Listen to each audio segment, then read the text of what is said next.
Now, as we've said, at the moment there are no links to suggest that Mateen acted with actual support from Daesh, but Daesh has repeatedly encouraged so-called lone wolf attackers.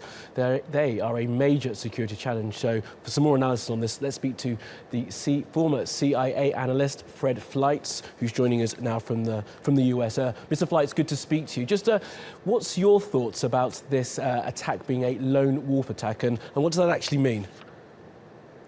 Well, I'm not a big fan of the lone wolf term. We know that radical Islamist groups like Al-Qaeda and ISIS are trying to perpetuate their violent ideology through people they control or through people who they recruit through the internet. And I don't think there's really a significant difference between them. In fact, they're trying to go through the internet to inspire attacks in Western countries because of stepped up security measures, especially concerning transportation. So this lone wolf term I'm not a big fan of. Mr. Fleitz, before we talk about any ideology that this man might have had, the number of mass shootings, the majority of them, over 100 in 2016 alone, seem to have nothing at all to do with anything like radical Islam, but more to do with the availability of high-power weapons in the United States.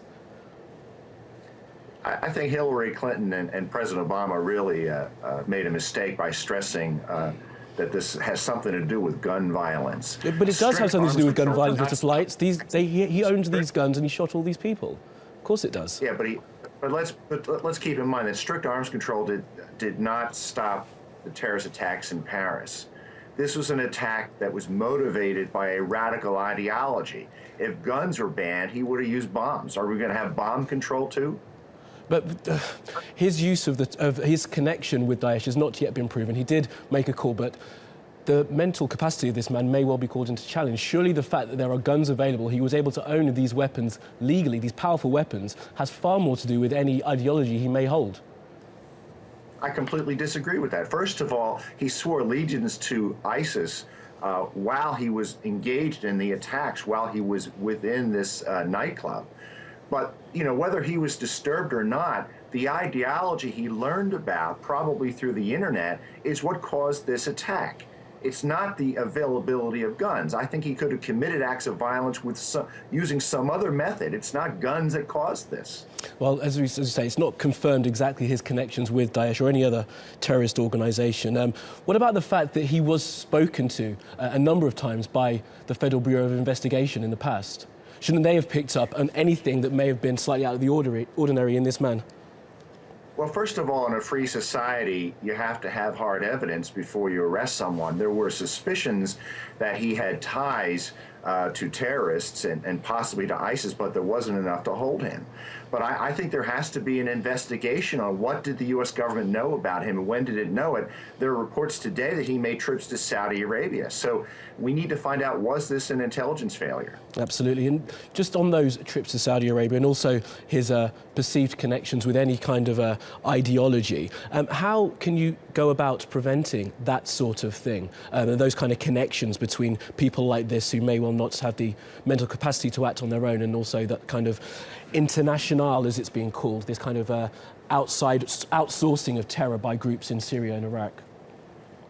Well, the U.S. government needs a comprehensive strategy to counter the ideology, to fight this diplomatically, and to fight this militarily on the ground. And my organization, the Center for Security Policy, has a strategy called the Secure Freedom Strategy. You can find a copy on our website, securefreedom.org, that talks about how we had to commit the entire U.S. government both to countering the radical Islamist ideology and defeating ISIS in Syria and Iraq.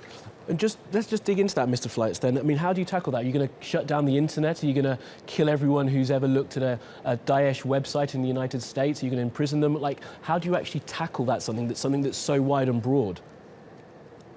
There has to be a much more aggressive effort to discredit the ideology that ISIS is pushing, and I don't think we're doing that right now. There's a Wall Street Journal article, editorial today, that talks about how there were some efforts to find these individuals who are attracted on the internet and to basically lure them away from violence or to capture them. But these efforts have been shut down because there's concerns that they violate civil liberties.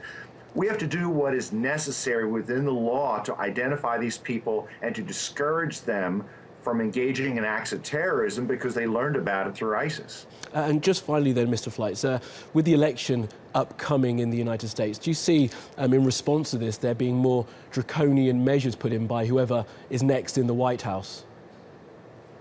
Well, I haven't endorsed either of the current candidates. I'm very concerned that Hillary Clinton isn't going to do anything to stop ISIS. I think Donald Trump has a stronger strategy, but there are some issues. What, by causing more death and destruction in the Middle East? Well, I'm saying Hillary Clinton doesn't have a strategy at all. I'm hoping if Mr. Trump is elected, he'll have a strong national security team and will put forward a strategy that will take out ISIS and its ideology. You can't seriously believe that causing more death and destruction in Syria and Iraq is going to actually affect what's happening on mainland Europe and in the United States if this is indeed linked to groups like ISIS? I don't know that that's what Mr. Trump would do if he was elected. I'm hopeful he will have a strong national security team, and I can think of people I'd like to see in it who would put forward a strategy that would be responsible and would take out ISIS and its ideology. Okay, we can only hope for a responsible strategy. Mr. Fred Fleitz, thanks for joining us on TRT World.